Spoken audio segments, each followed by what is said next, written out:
আজ 14ই ফেব্রুয়ারি black day, Pulwama হামলার সপ্তম বার্ষিকী, যেখানে কর্তব্যরত অবস্থায় 40 জন সিআরপি জওয়ান প্রাণ হারান। ঘটনাটি ঘটে 2019 সালে, যখন জম্মু শ্রীনগর জাতীয় মহাসড়কে সৈন্য বহনকারী একটি কনভয়কে লক্ষ্য করে আত্মঘাতী বোমা হামলা চালানো হয়।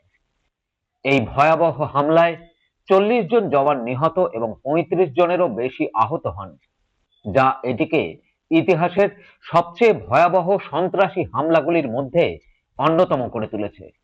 এই দিনটি আমাদের সাহসী সৈনিকদের চূড়ান্ত আত্মত্যাগের কথা স্মরণ করিয়ে দেয়। খবর নিউজ 6 এর পক্ষ থেকে শহীদ বীর সেনা জওয়ানদের প্রতি রইল সংগ্রামী অভিনন্দন ও সশ্রদ্ধ প্রণাম। ব্যুরো রিপোর্ট, খবর নিউজ 6।